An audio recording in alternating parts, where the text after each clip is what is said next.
Ikan puyuh, ikan kerisi, jual daging di tengah pekan. Bahasa Melayu, bahasa diplomasi, sidang 5 kita teruskan. Kali haruan, kail haruan tepi permatang, atas alas kain juga jerami. Jika tuan-puan tidaklah datang, kurang semarak acara kami. Majlis diteruskan dengan sidang kelima bertajuk Bahasa Melayu sebagai Bahasa Diplomasi. Dijemput Profesor Dr. Muhammad Kamarul Nizam Abdullah daripada UKM, ahli panel Datuk Iskandar Sarudin, Datuk Zainal Abidin, Datuk Wira Burhan, Profesor Dr. James T. Collins, Profesor Madya Dr. Ismail Lutfi Japakiria daripada Thailand. Dipersilakan.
Assalamualaikum warahmatullahi wabarakatuh. Salam sejahtera, selamat petang.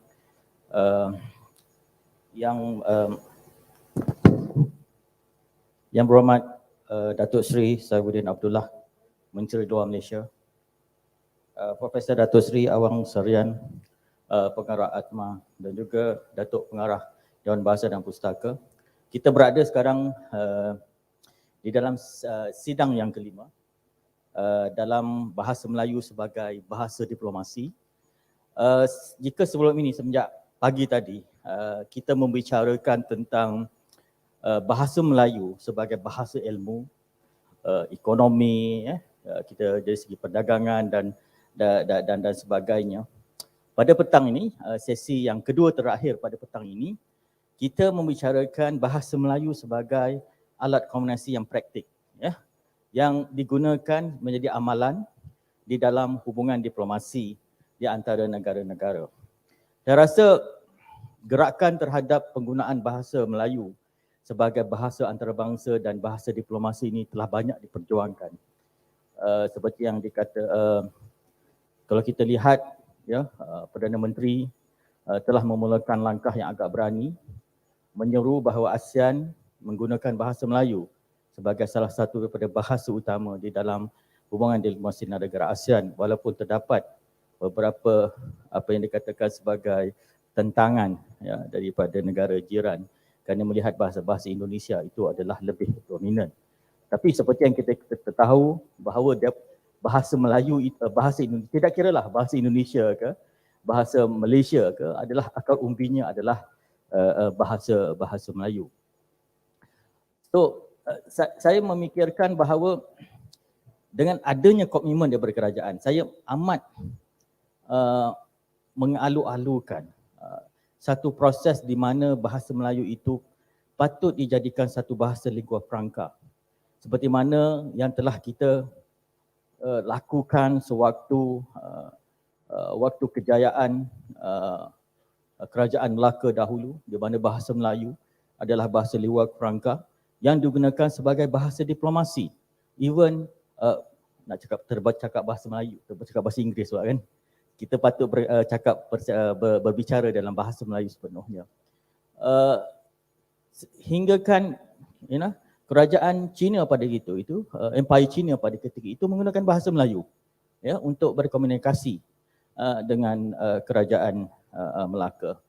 So di sinilah saya rasa kita mempunyai panel-panel yang sangat hebat yang mempunyai pengalaman di dalam bidang masing-masing, terutamanya di dalam mengangkat bahasa Melayu di dalam arena antarabangsa dan juga menjadikan satu daripada bahasa utama diplomasi.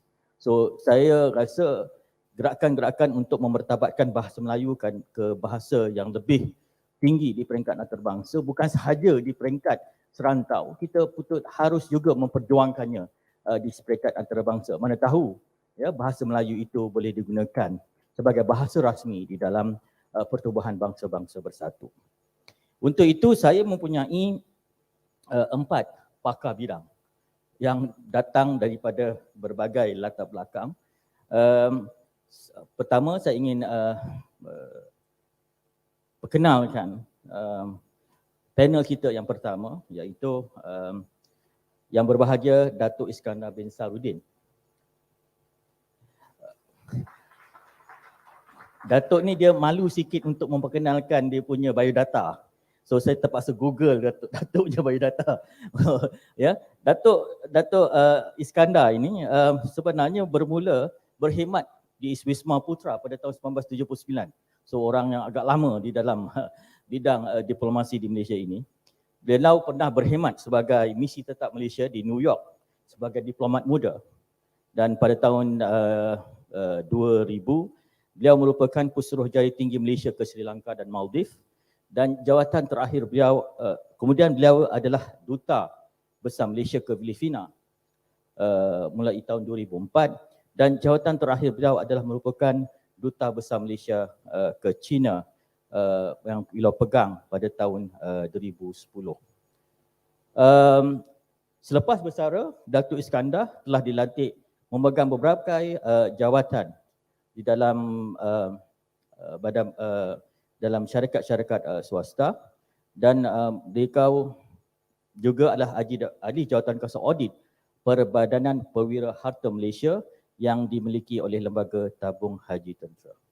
So saya rasa dengan latar belakang yang begitu hebat Datuk, mungkin Datuk boleh bicarakan pengalaman Datuk dari segi bagaimana mengangkat bahasa Melayu di peringkat diplomasi. Silakan Datuk. Terima kasih saudara moderator. Bismillahirrahmanirrahim. Assalamualaikum, selamat petang dan selamat sejahtera. Yang berhormat Datuk Seri Saifuddin Abdullah, Menteri Luar Negeri, yang bahagia Profesor Dr. Wang Sarian, dan juga Ketua Ngarah DBP, sidang panelis dan hadirin sekalian. Saya akan cuba dalam tempoh 15 minit ini untuk menguraikan tajuk bahasa Melayu sebagai bahasa diplomasi. Inisiatif kepimpinan dan mendapat dorongan serta sokongan dari segelintir yang berada di saf hadapan sejak beberapa bulan kebelakangan ini, alhamdulillah dapat disempurnakan pada hari ini melalui penganjuran simposium pengantarabahasaan bahasa Melayu. Bahasa Melayu sebagai bahasa diplomasi sudah pun terlaksana kerana roh bahasa Melayu sudah pun diantarabangsakan sejak ratusan tahun yang lalu, khususnya sebagai bahasa diplomasi. Persisiran Selat Melaka dan gugusan Nusantara terus berkembang maju, subur dan makmur dengan dinamika dan peradaban bahasa Melayu. Secara sedar, siasah Nusantara bertukar dengan munculnya inisiatif, lobi dan pengaruh segelintir kelas menengah di Eropah yang tidak jemu-jemunya meyakinkan pemilik dana dan institusi istana tentang pentingnya migrasi terancang peradaban barat ke timur jauh. Penggantian sistem siasah juga telah menggantikan tradisi, budaya dan peradaban Nusantara. Bahasa Melayu diganti dengan bahasa penjajah. Kesilapan kita pula, apabila bahasa Melayu diganti dengan bahasa penjajah, kita mengambil sikap berlapang dada dan selesa dengan penggantian tersebut. Orientasi dan sifat diplomasi abad ke-21 adalah diplomasi rentas sempadan. Sifat dan keperluan diplomasi tradisional yang berteraskan tepak serih dan tiupan angin timur laut dan angin barat daya kelihatannya menguntungkan bahasa Melayu sebagai bahasa diplomasi. Tidak seperti Amerika atau Eropah atau China, Malaysia tidak memerlukan seorang Columbus atau Magellan atau Cheng Ho untuk meneroka dunia yang tanpa sempadan mempersembahkan watikah Duli Yang Maha Mulia Tuanku. Watikah tersebut telah pun dimaktubkan dalam bahasa Melayu dan terpakai sejak sekian lamanya. Watikah inilah yang mendaulatkan bahasa Melayu di seluruh pelosok dan persada antarabangsa. Tagline watikah pada waktu itu ialah tiada urusan rasmi kerajaan tanpa bahasa Melayu.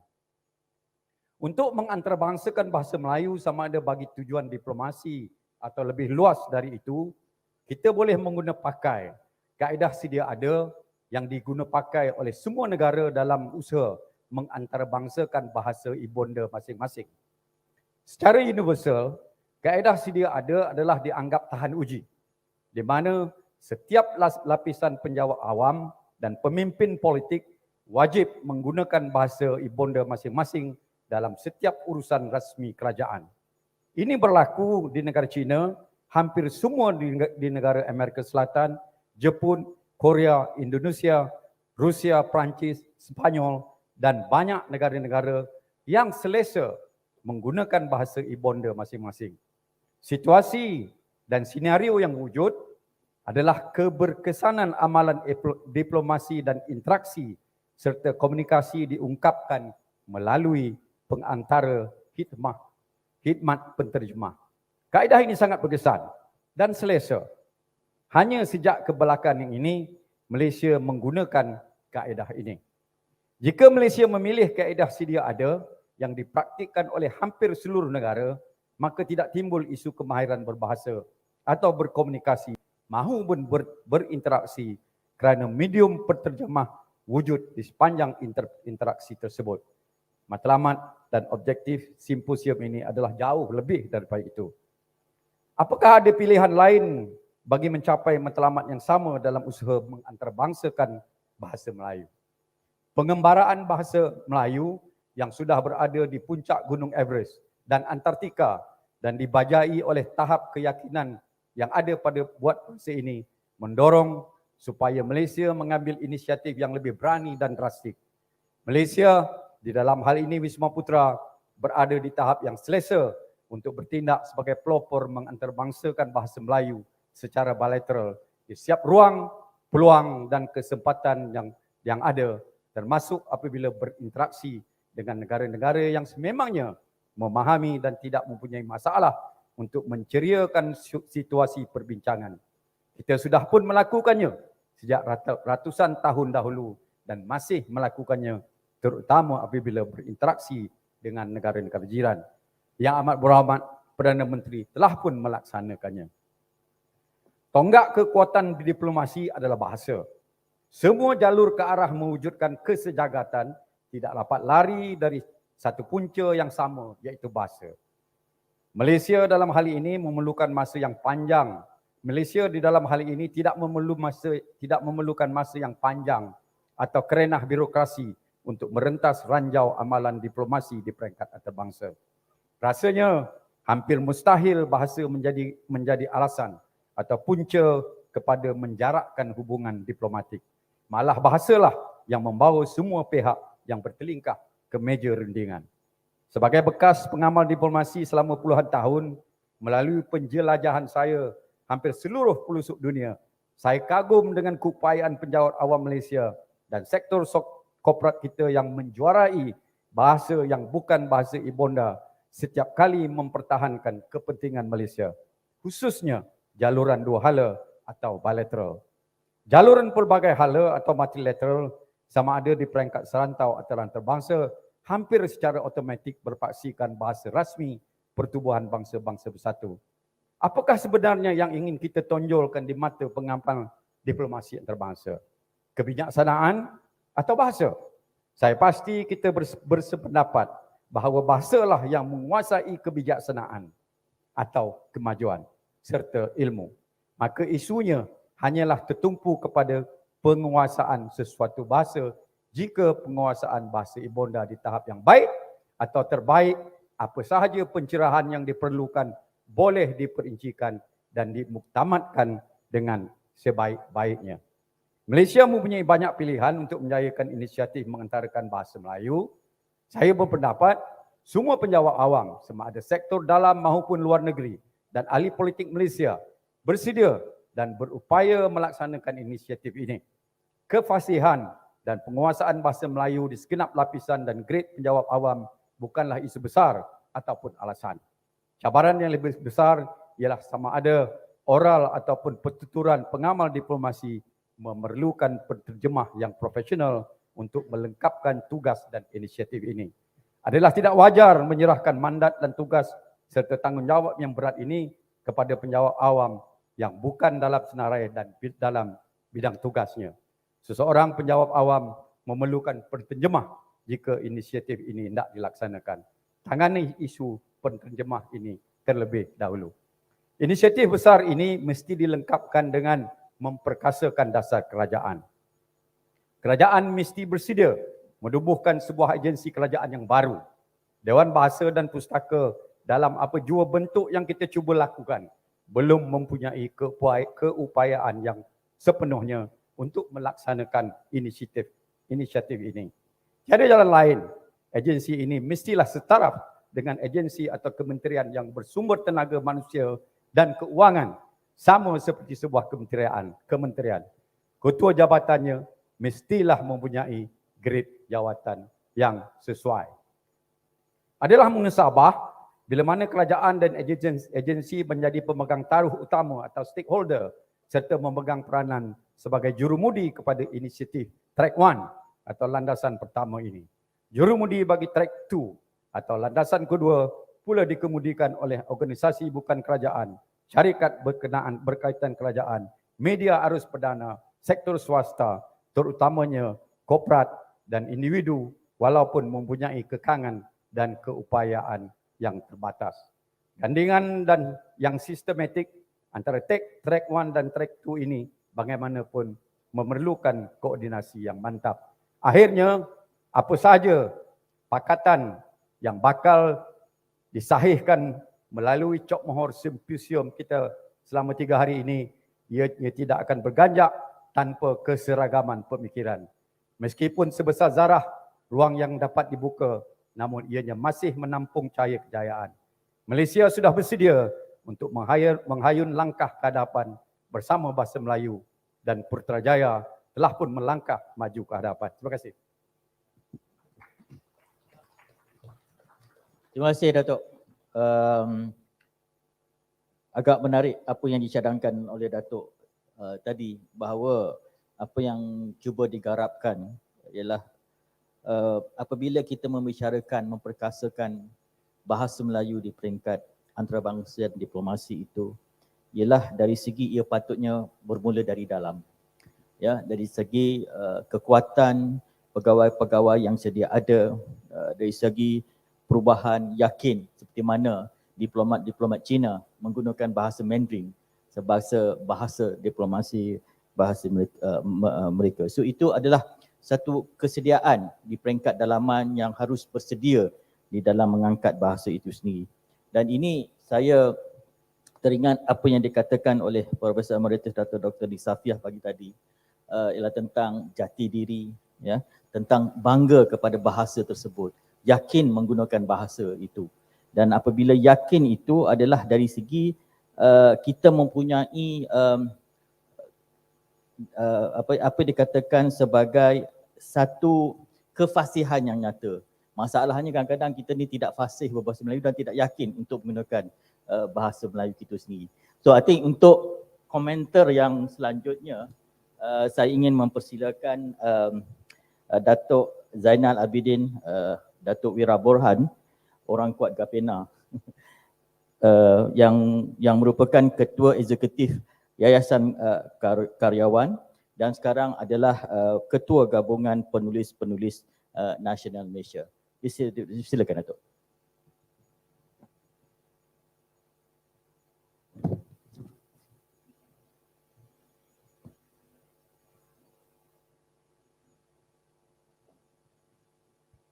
Bismillahirrahmanirrahim. Yang berhormat Datuk Saifuddin Abdullah, Menteri Luar Negara. Yang bahagia Profesor Datuk Seri Awang Seharian, Pengurusi Lembaga Pengelola Dewan Bahasa dan Pustaka. Yang bahagia Datuk Abang Sarudin Syukran, Ketua Pengarah Dewan Bahasa dan Pustaka. Tuan Pengurusi, Tuan Moderator, ahli-ahli panel, tuan-tuan dan puan-puan sekalian. Terima kasih kerana mengundang saya untuk membentangkan dalam sesi pada petang ini. Assalamualaikum warahmatullahi wabarakatuh. Pertama sekali saya nak praktis saja kerana walaupun saya sudah mula ketah kerja, tetapi saya rasa ada tindakan-tindakan dalam mata yang terbatas ini perlu saya praktis saja. Pertama sekali saya bersetuju dengan pendapat yang dikemukakan oleh Yang Berhormat Perdana Menteri pada pagi tadi pada perasmian tentang memperbanyakkan pusat pengajian Melayu.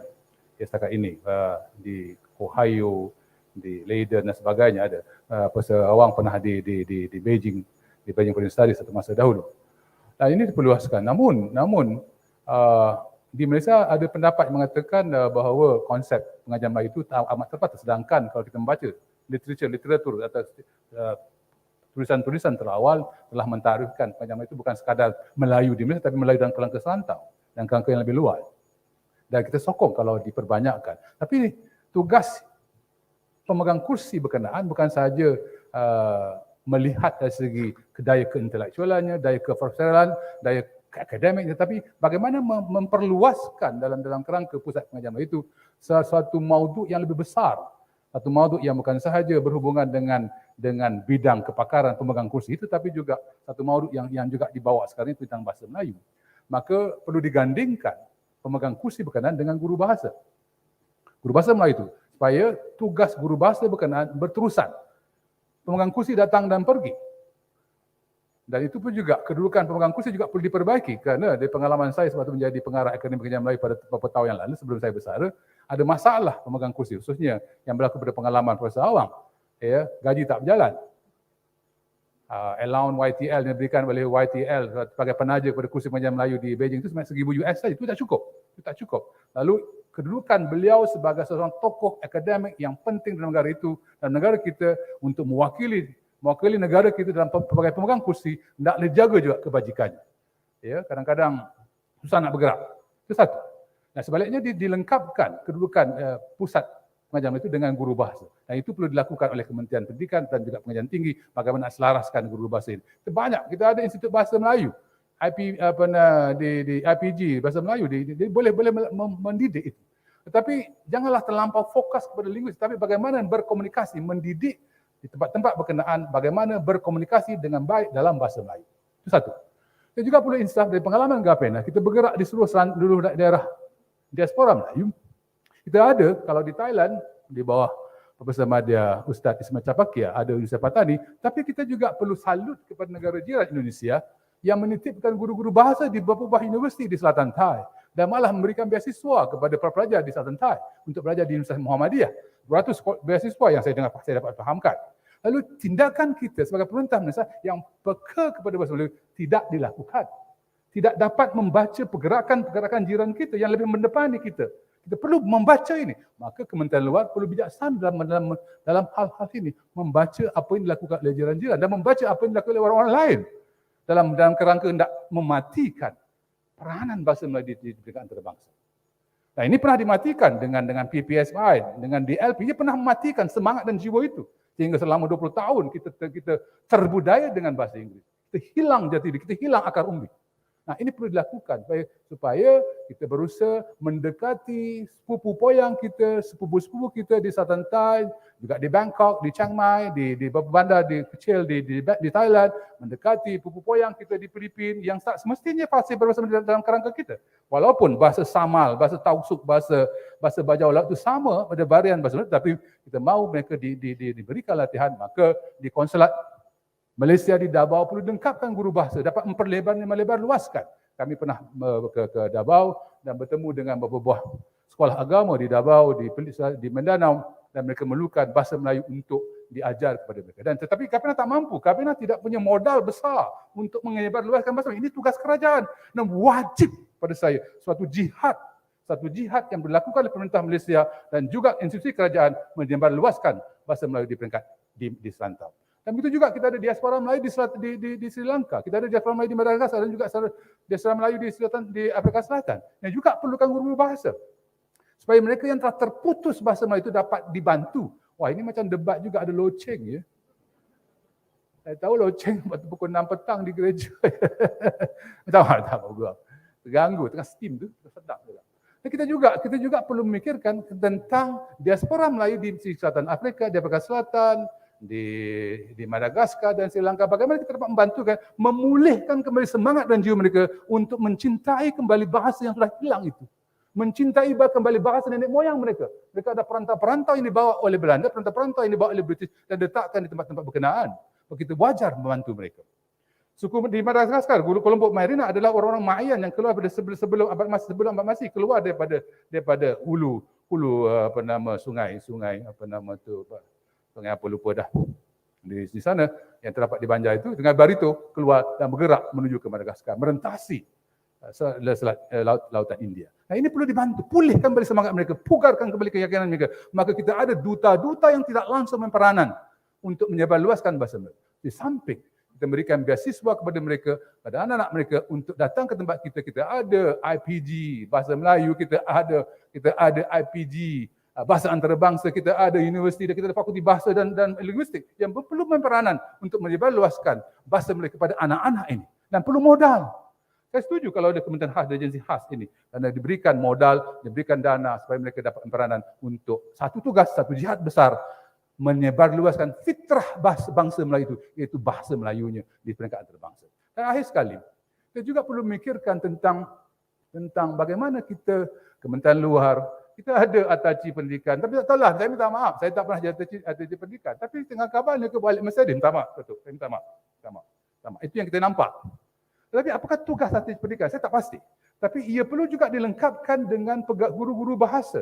Dan saya baca juga, saya Google dapat adanya usaha dan disebut oleh Perdana Menteri pagi tadi tentang diplomasi budaya.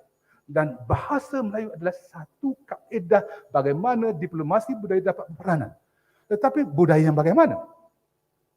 Adakah silat sahaja? Adakah sepak takraw? Adakah gasing? Tapi bagaimana kita menterjemah, mentafsir dengan izin Tuan Profesor Moderator, Malay Humanism itu, kesantunan dan kehalusan pekerti kita dalam kita berhujah dan menawarkan kepada mereka perkara-perkara yang perlu kita tawarkan, perkara kita berbincangkan. Lalu menunjukkan bahawa jati diri Melayu, wibawa Melayu itu tinggi dalam meraihkan dengan izin Malay Humanism itu di serantau. Dengan demikianlah maka kita dapat mengangkat martabat bahasa Melayu itu di pesada ke antarabangsa. Sekian, wabillahi taufiq wal hidayah. Wassalamualaikum warahmatullahi wabarakatuh. Terima kasih.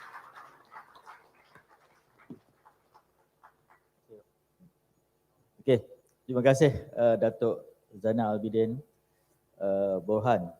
Agak menarik beberapa perkara yang berbahagia Datuk telah timbulkan dari segi bahawa seharusnya bahasa Melayu itu menjadi satu strategi atau alat diplomasi Malaysia, menggunakannya sebagai soft power ataupun kuasa lunak, digunakan untuk mempengaruhi, seperti mana negara-negara lain, Korea menggunakan K-pop, Amerika menggunakan Pepsi dan Coca-Cola, kita boleh menggunakan bahasa Melayu itu sebagai kuasa lunak. Tetapi dari segi aspek diplomasi itu, bagaimana untuk menyebarluaskan bahasa Melayu itu di dalam aspek soft power itu ataupun kuasa lunak itu sendiri.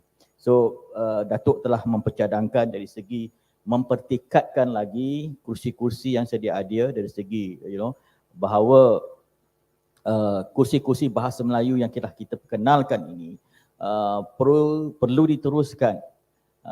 Bukan sahaja dalam konteks sedia ada, tetapi perlu diperbaiki dari segi perlunya ada ahli-ahli bahasa itu sendiri, bahasa Melayu itu sendiri yang memegang kursi ini sendiri untuk menyebarluaskan bahasa tersebut.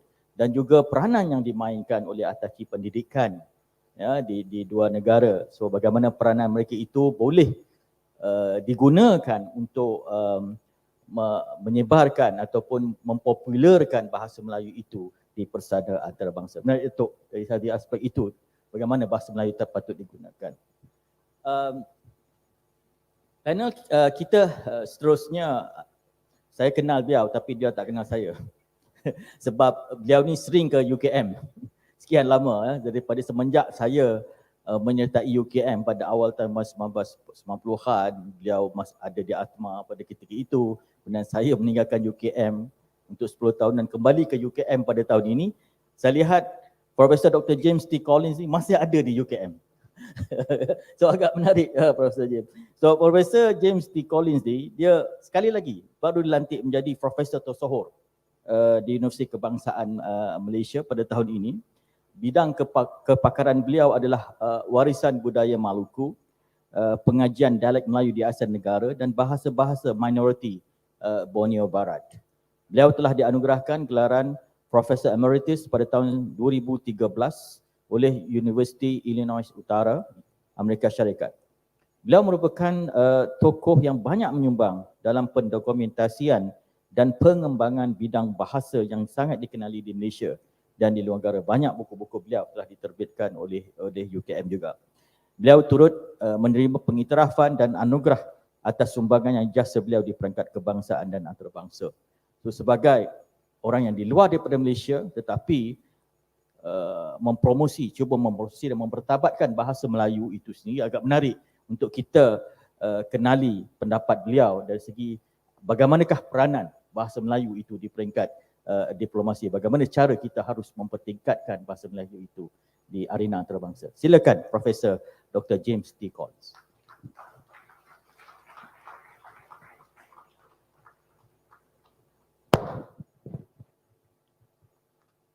Sebenarnya sudah disediakan 20 slide atau bagaimana.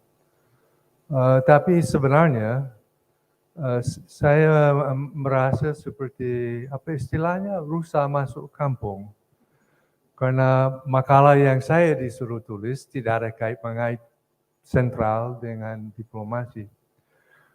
Jadi mungkin saya tidak akan pakai slide saya akan hanya bercerita sedikit tentang aspek, mungkin saya bercerita tentang bahasa, pendidikan bahasa asing di Amerika Syarikat dan kaitannya dengan Kementerian Luar Negeri dan Kementerian Pendidikan. Jadi rusa mau menjelma menjadi manusia dalam panel ini.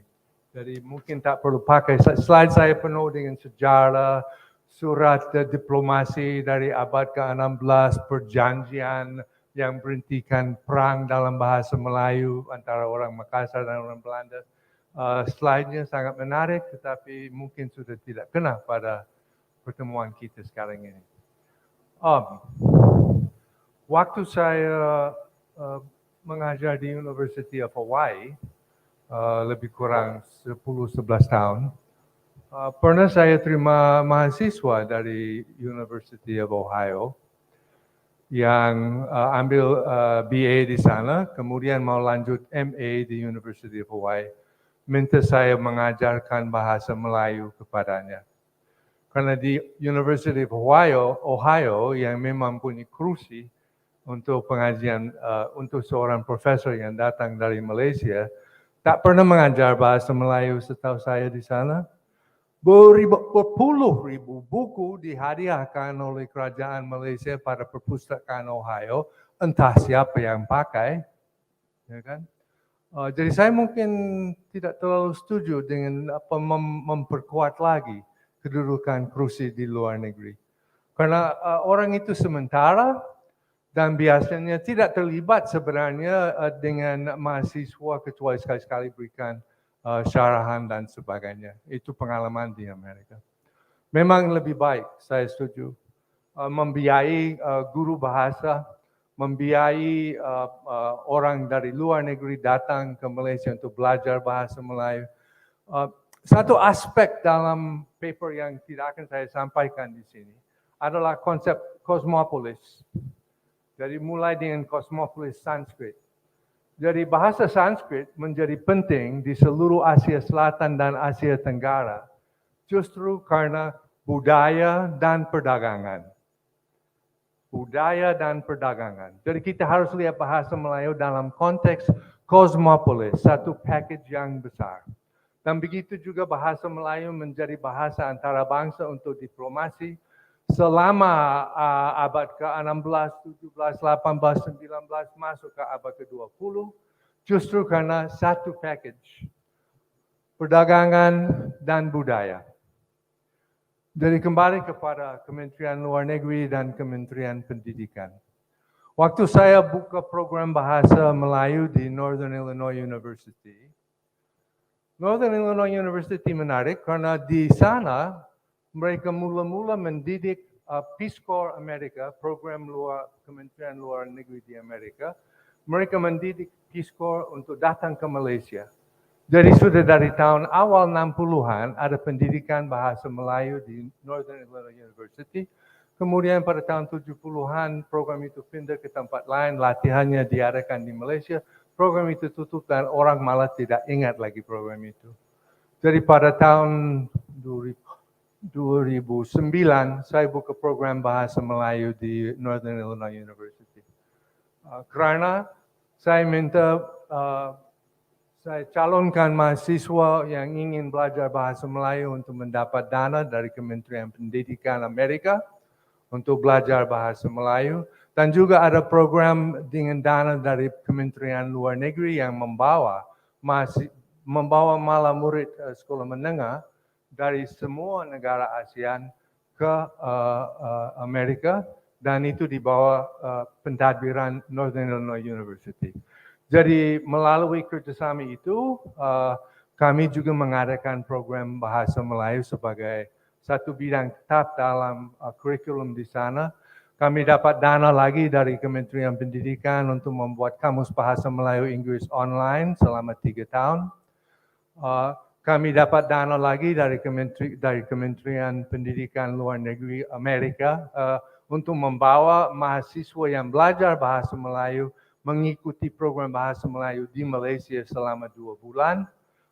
Waktu itu saya selenggarakan di Pahang. Orang yang ingin melanjutkan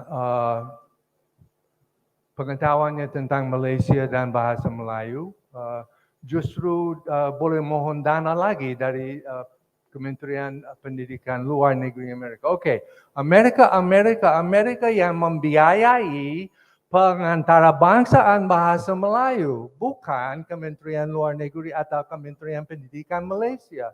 Paling meletak orang di Ohio kalau di Amerika atau di Leiden kalau di Belanda. Ya. Jadi dana itu semua satu program yang sangat sukses. Sudah 3 orang yang belajar dengan saya walaupun saya hanya di NIU selama 4 tahun 5 tahun. Orang yang belajar dengan sudah 3 orang ambil PhD tentang aspek budaya di Malaysia. Ya kan?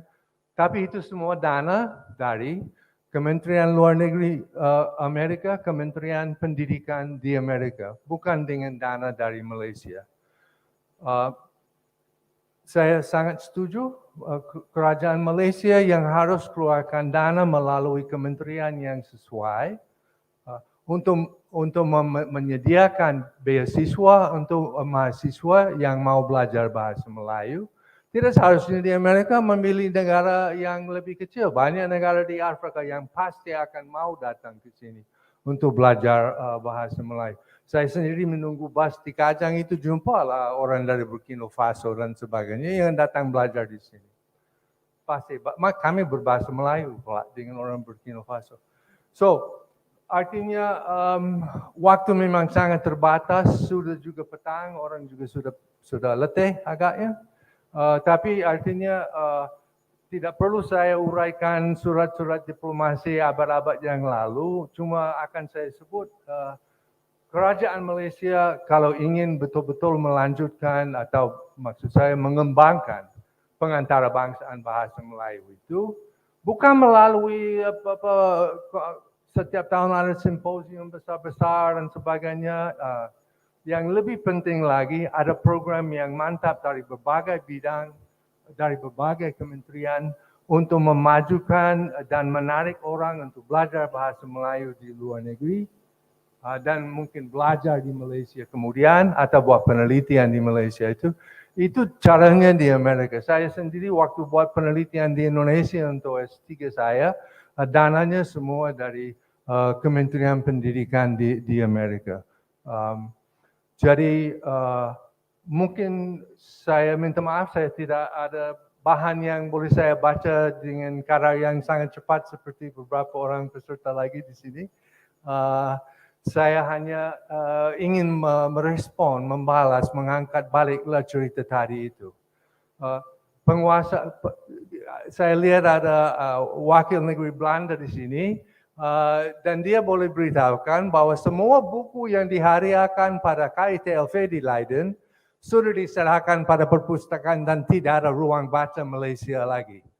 Kan dulu bertahun-tahun ada ruang baca buku-buku dari Malaysia. Semuanya sudah diserapkan. Tidak ada profil Malaysia lagi di situ. So artinya kita harus ambil tindakan yang bukannya buku, yang bukannya keras, bukannya barang, bukannya hadiah untuk orang yang pernah jadi profesor lama, jadi kita lantik dia, bagi dia kursi di Ohio kah atau di Leiden kah. Harus ada guru bahasa. Harus ada penjagaan, harus ada pendidikan untuk guru bahasa. Jangan kirim lagi buku, kirim orang dan bawa orang kemari. Itu caranya untuk mengantara bangsakan bahasa Melayu. Bukan dengan banyak-banyak buku yang akhirnya diserapkan dan hilang dalam koleksi yang lebih besar. Dan bukan dengan hanya menghadiahkan orang yang sudah berkhidmat di Malaysia, kita berikan dia 1-2 tahun di Amerika, di Belanda, di Jerman dan sebagainya. Tidak ada kesinambungan, ya kan? Tidak ada kesinambungan dalam semua proyek seperti itu.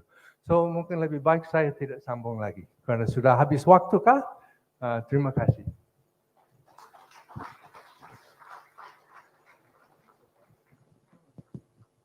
Okay, juga menarik juga apa yang telah diutarakan dan disarankan oleh yang berbahagia Profesor Dr. James Tin Collins itu sendiri adalah dari segi apabila kita melihat kepada sejarah pengembangan bahasa Melayu itu adalah melalui budaya dan perdagangan. Ini kita telah lihat kepada sejarah sewaktu sejarah kegemilangan Melaka yang dahulu.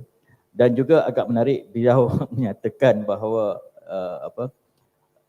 bahawa pengantarbangsaan penyebaran bahasa Melayu itu banyak digunakan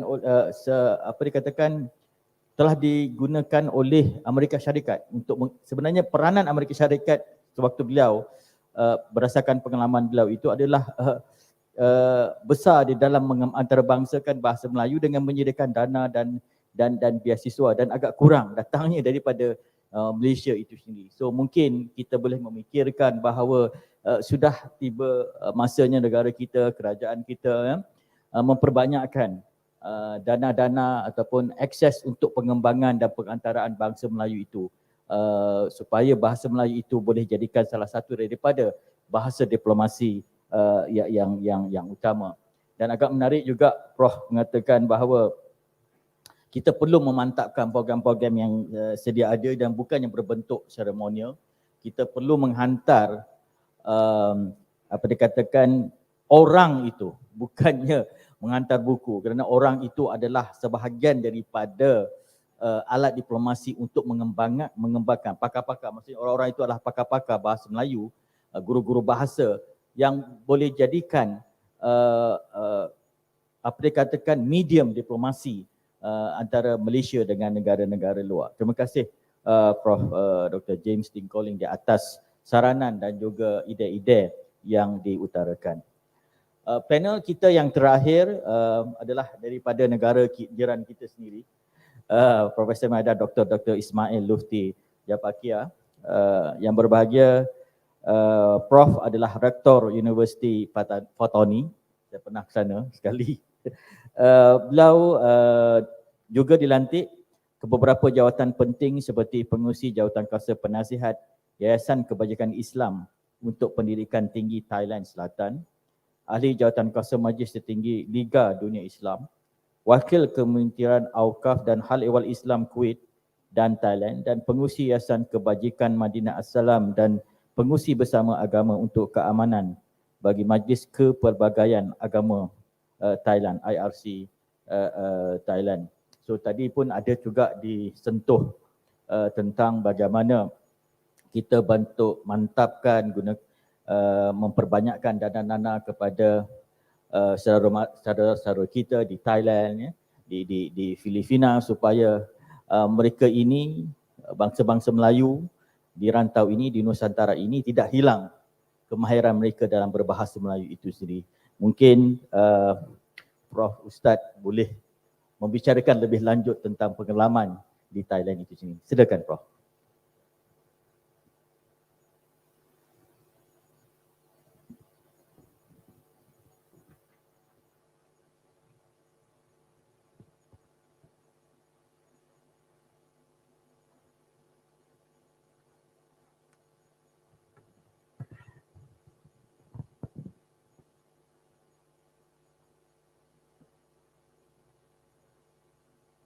السلام عليكم ورحمة الله وبركاته. الحمد لله الذي جمعنا في هذا المساء المبارك. الحمد لله الذي وفقنا لهذا العمل الصالح. اللهم صل على محمد وعلى آل محمد كما صليت على إبراهيم وعلى آل إبراهيم إنك حميد مجيد. Yang berhormat Datuk Seri Menteri Luar Negeri Malaysia, Datuk Seri Profesor Dr. Awang Sarian, Datuk Ketua Pengarah Dewan Bahasa Abang Salahuddin kita, Profesor Datuk Moderator Muhammad Qamarun Nizam Amdullah, Datuk Iskandar Sarudin, Datuk Zainal Abidin, Datuk Wira Burhan, Profesor Dr. Jim Connell, ikhwan, akhwat, pembentang dan peserta simposium pengantara bangsaan bahasa Melayu yang saya hormati sekalian. Pertama kali saya minta maaf, saya bukan seorang diplomat dan diletak saya pada bidang ini saya rasa kurang munasabah sekali. Saya hanya seorang pengamal bahasa Melayu di Petani Selatan Thai, terutama di sudut pembelajaran dan keilmuan. Walau bagaimanapun, saya terima kasih kepada pihak kerajaan Malaysia melalui Jabatan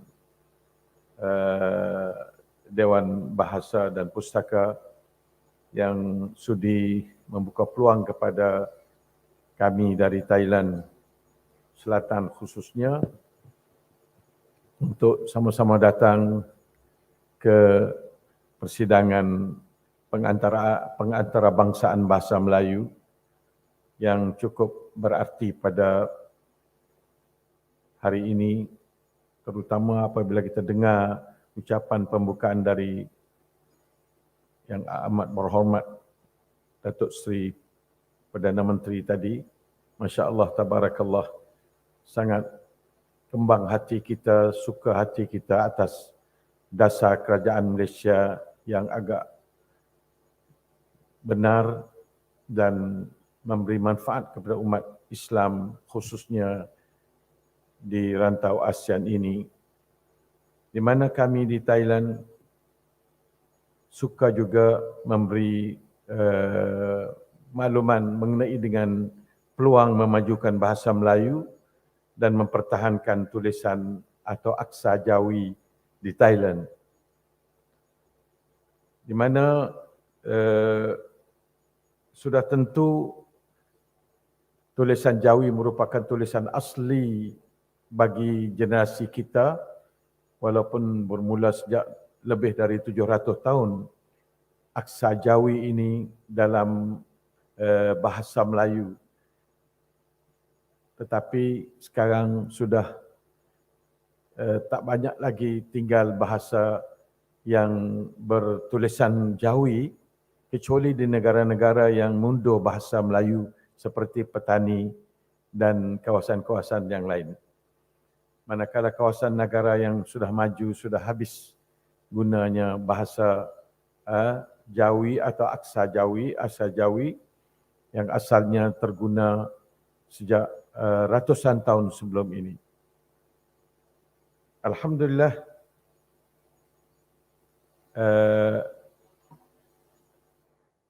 di Selatan Thai atau lebih dikenali dengan Fatani, yang kami datang daripada Fatani University sebagai sebuah universiti swasta yang diasaskan sejak lebih dari 20 tahun.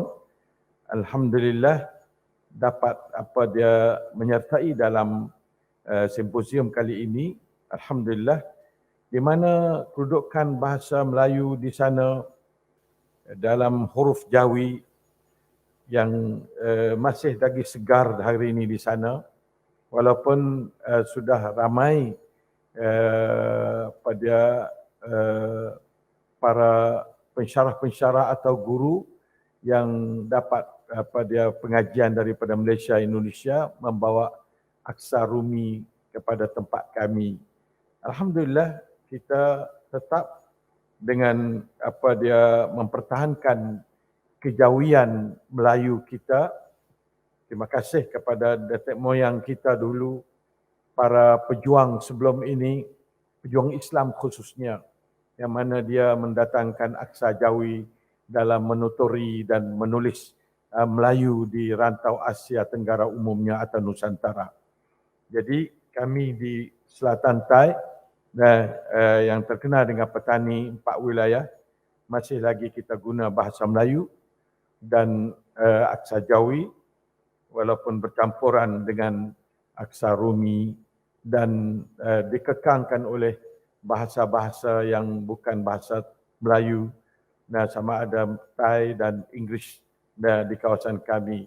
Alhamdulillah, kita walaupun Jawi masih hidup dalam masyarakat Melayu Petani, namun hanya hidup dalam lingkungan keluarga ataupun pengajian-pengajian agama, sama ada di pondok. Tempat kami pesantrennya sampai mungkin lebih dari 50 pesantren, 500 pesantren lagi. Atau pondok-pondok, kami panggil pondok. 500 pondok lagi, lebih. Dan sekolah-sekolah agama pun hampir semerikan juga angkanya. Jadi masih lagi sekolah-sekolah agama, rakyat dan pondok-pondok pesantren tadi menggunakan, apalagi kalau pondok gunakan kitab-kitab kuning yang bertulisan Jawi dulu, zaman dulu. Dan Alhamdulillah sekarang sekolah-sekolah tadika juga, mungkin ribuan sekolah tadika masih gunakan Aksa Jawi, dan kita dapat tahu daripada beberapa daripada pihak pendidik di Malaysia, katanya di Malaysia juga sudah mula sejak daripada sekolah kecil, sekolah rendah kebangsaan. JKOF JKOF ni Jawi, Quran dan asas pengajian agama Fardhu Ain asas Fardhu Ain. Alhamdulillah, itu di antara tanda katanya Jawi masih lagi diambil berat oleh kerajaan Malaysia. Walaupun mula daripada kanak-kanak dan dia akan beransur-ansur sampai kepada peringkat pengajian tinggi. Alhamdulillah, di tempat kami di Selatan Thai, kami cuba adakan beberapa kali samina-samina pemertabatan bahasa Melayu dengan kerjasama universiti-universiti Malaysia, khususnya universiti UPSI atau di Perak. Sekarang oleh kerana COVID datang, maka kita terhalang sedikit. Dan kita masih lagi akan teruskan kerjasama-kerjasama dalam mengembangkan dan mempertahankan bahasa Melayu di Selatan Thai khususnya. Bahkan kita akan kembangkan di kawasan-kawasan atas selatan atas, ya. Kami selatan bawah. Nah, sebab orang di selatan Thai walaupun dia minoriti dalam peringkat negeri Thai, dia adalah majoriti di peringkat selatan bawah 4 wilayah. Lebih dari 70% umat Islam yang berlidah Melayu. Walillahil hamdul minnah.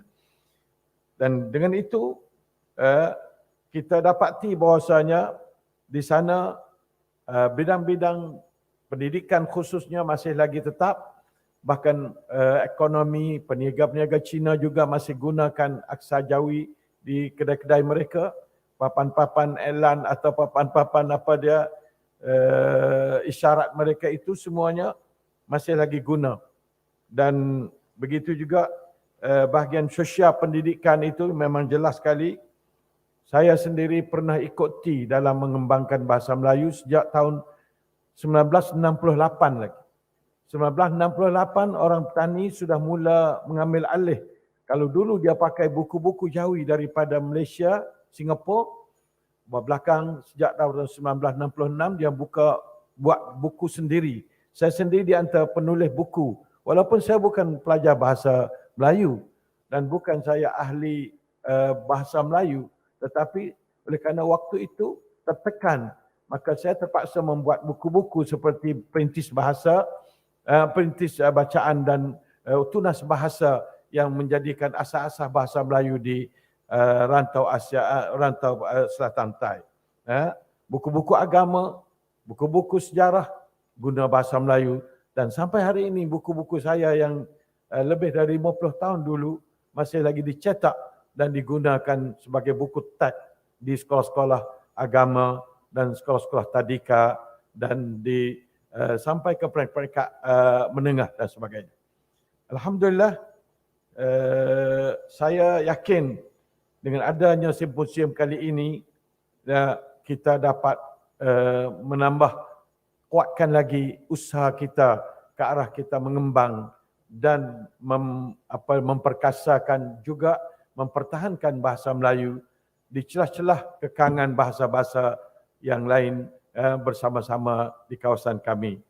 Oleh itu, oleh kerana bahasa Melayu sebagai bahasa yang cukup tinggi dan apalagi aksa Jawi merupakan aksa yang cukup mendekatkan penggunanya kepada kitabullah Al-Quran dan Al-Hadis, maka kita cuba beri semangat supaya kita adakan benda-benda seperti itu dan bertahan, dan saya harap semoga di antara agenda bagi pengantara bangsaan bahasa Melayu ini, iaitu antara lain cuba kita masukkan agenda memperkuatkan ataupun mempertahankan aksa Jawi sebagai bahasa Melayu tua atau sebagainya dalam suasana yang munasabah dan paling sesuai dengan keadaan hari ini. Dan saya selalu mengharapkan bahawa kerajaan Malaysia dapat mengadakan banyak-banyak kaunsil yang boleh memajukan bahasa Melayu di negara-negara jiran, terutama Thai kami, tempat kami. Nah, seperti kita adakan cawangan Dewan Bahasa dan Pustaka Malaysia di Selatan Thai, dan universiti kami sebagai universiti yang bebas dalam segi menerima apa-apa program, kami bersedia untuk menangani masalah pembangunan bahasa dan penguatan bahasa Melayu di Selatan Thai. Yang kedua, saya harap semoga kerjasama MOU di antara universiti-universiti Malaysia atau Indonesia, Singapura dengan universiti-universiti negeri yang bukan Melayu seperti Thailand dan sebagainya. Seperti dalam usaha dalam bentuk penukaran pensyarah atau pelajar-pelajar khususnya di bidang Jabatan Bahasa Melayu, dan juga mengadakan beberapa agenda-agenda samina dan adakan, kalau belum ada Melayu Corner di mana-mana, pustakaan di universiti di Malaysia, di Thailand, di mana supaya ada ruang mereka untuk pelajari, untuk menelaah buku-buku Jawi ataupun buku-buku Melayu, insya-Allah taala. Akhir sekali, saya yakin bahwasanya Malaysia dengan dasar baru yang dibawa oleh PM kita ini, harap semoga dapat mengembangkan pada dasar-dasar ataupun program-program ini di lapangan, terutama di antara universiti dan di antara pihak-pihak berkenaan dan majlis agama Islam dan sebagainya. Itu di antara ruang yang kita boleh terapkan bahasa Melayu dan dalam aksa kedua-duanya, insya-Allah taala. Saya ingat itulah apa yang saya boleh bagi pada hari ini, dan mudah-mudahan kita dapat sama-sama berusaha, berdoa semoga Allah taala dalam memajukan bahasa Melayu di Thailand, khususnya di petani, hanya kita dengan kerjasama negara Melayu dapat mencari ruang dan peluang tersebut dengan sebaik-baik mungkin. InsyaAllah, yang kata lain, kemajuan bahasa Melayu akan turut sama memberi manfaat kepada kerajaan masing-masing negara yang walaupun bukan Melayu. Semoga bahasa Melayu yang selaku pusaka umat Islam serantau yang dapat membantu penggunanya secara lebih baik dalam semua ajaran Allah daripada Al-Quran dan As-Sunnah dapat disuburkan oleh Allah melalui usaha hambanya. Wallahu muwaffiq wal hadi ila sawa'is sabil. Aqulu lakum hadha wa astaghfirullah li lakum wa ufawwidhu amri ila Allah. Innallaha basirun bil ibad. Wa sallallahu ala nabiyyina Muhammad wa ala alihi wa sahbihi wasallam. Walhamdulillahi rabbil alamin. Wassalamualaikum warahmatullahi wabarakatuh.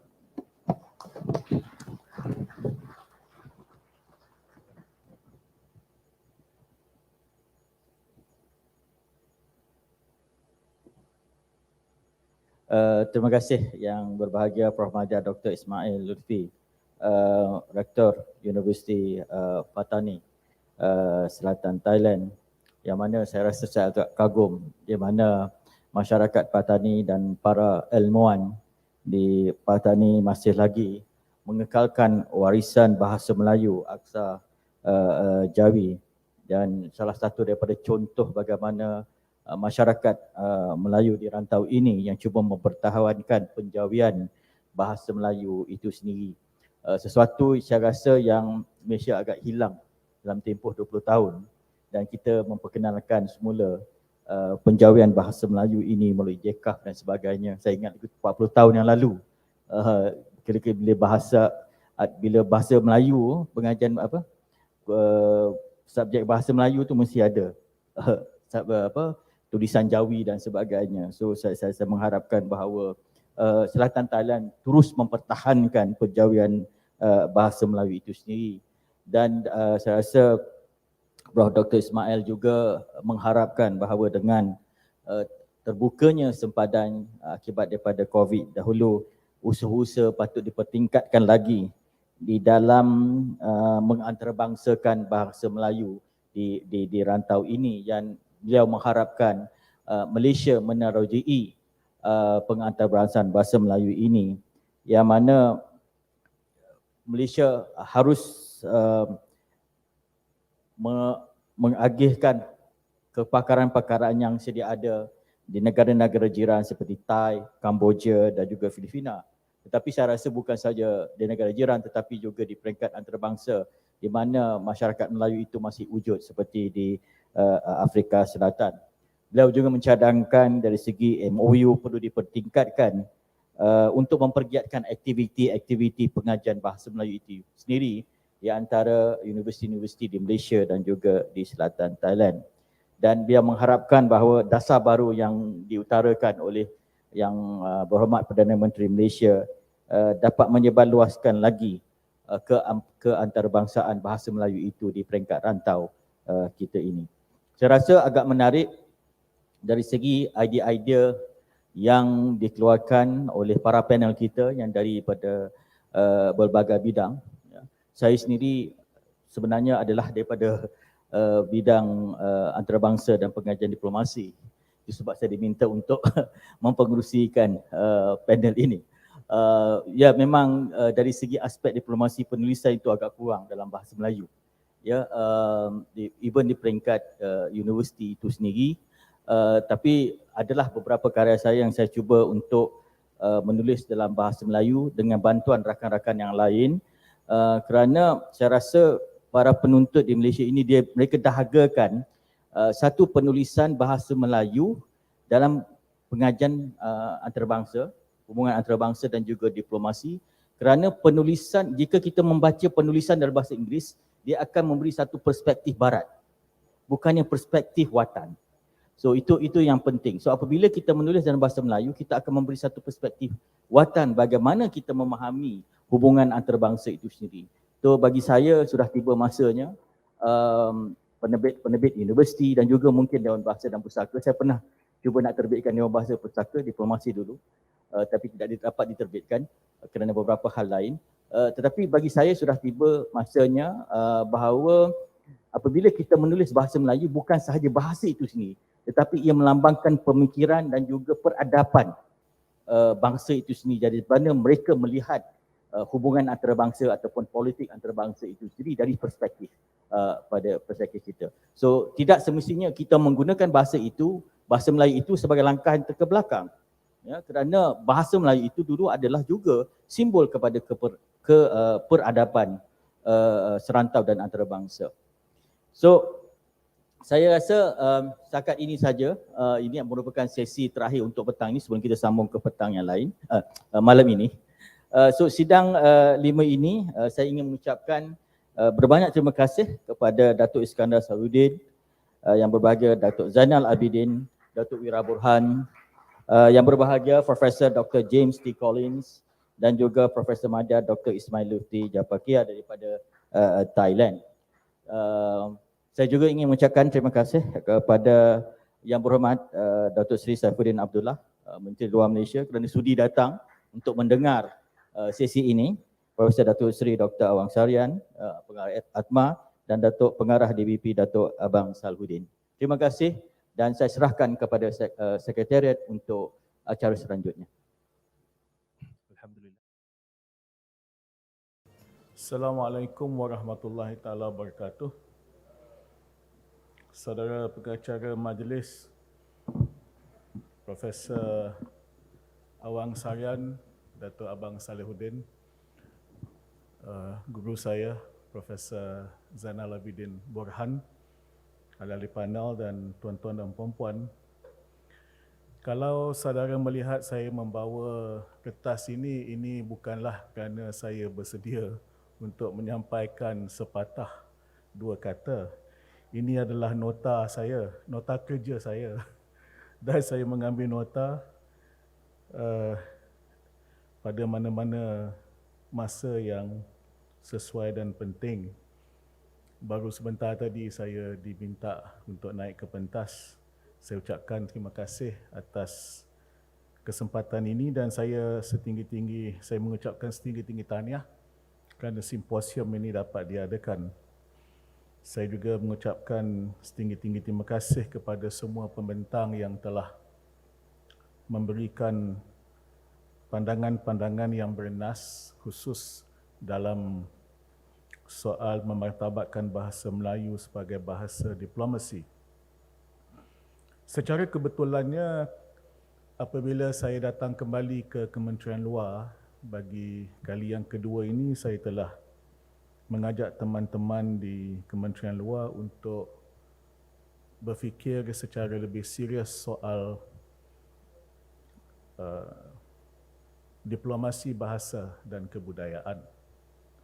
Asalnya kami menggunakan istilah diplomasi kebudayaan, tetapi kemudian dicadangkan oleh teman-teman supaya dimurnikan lagi dengan menggunakan diplomasi bahasa dan kebudayaan.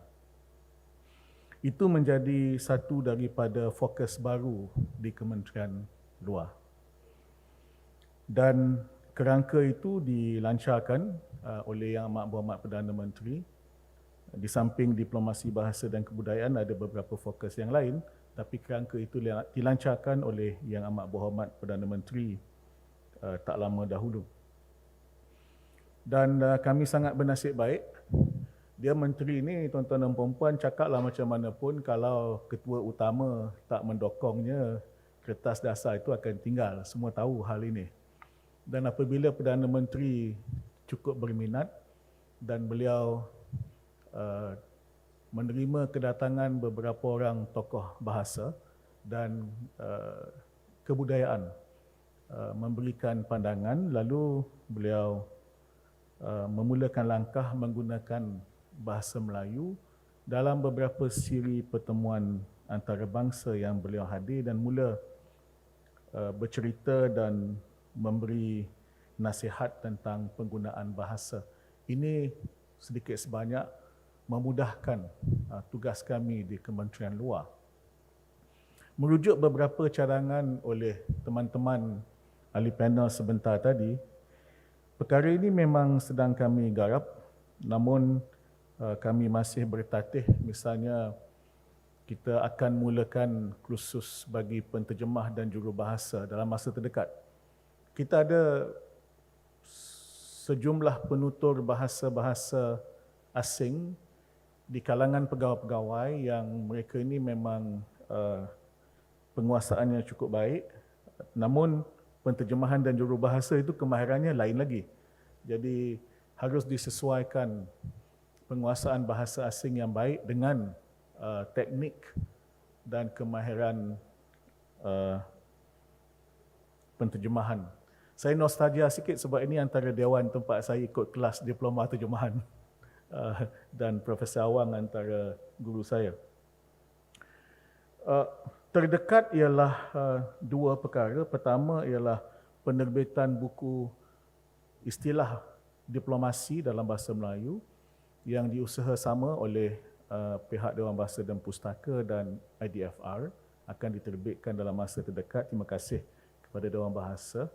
Dan yang kedua ialah penubuhan unit bahasa dan kebudayaan di Kementerian Luar. Kalau dibandingkan dengan Indonesia, soal menghantar guru bahasa di luar negara, sebenarnya Kementerian Luar di Indonesia dah mula buat kerja ni pada tahun 2003 dengan kerjasama Kementerian Pendidikan dan Kebudayaan Indonesia dan Kementerian Pariwisata dan Kreatif, begitu lebih kurang. Kerana itu, bahasa Indonesia hari ini telah diajar di lebih 50 buah bandaraya di lebih 30 buah negara di seluruh dunia yang dibiayai sepenuhnya oleh kerajaan Indonesia, yang diselaraskan oleh Kemlu Indonesia. Yang kami masih bertatih, tetapi saya fikir sekiranya kita dapat selaraskan usaha-usaha ini dengan kementerian-kementerian yang lain, insya-Allah perkara ini akan dapat disegerakan. Pertemuan awal, perbincangan awal antara saya dan 3 lagi menteri yang berkaitan, Menteri Kebudayaan, Menteri Pendidikan, Menteri Pengajian Tinggi dan Menteri Komunikasi sudah diadakan. Perbincangan awal di peringkat pegawai telah diadakan dan saya fikir simposium ini dan hasil simposium ini akan dapat jadi bahan untuk mesyuarat berikutnya yang akan saya fikir dapat memperhalusi tugas-tugas yang hendak dilaksanakan. Isunya bukan tak boleh buat. Isunya nak buat atau tak nak buat. Dan saya fikir kita harus berfikir untuk nak buat perkara yang sebaik ini. Terima kasih. Assalamualaikum.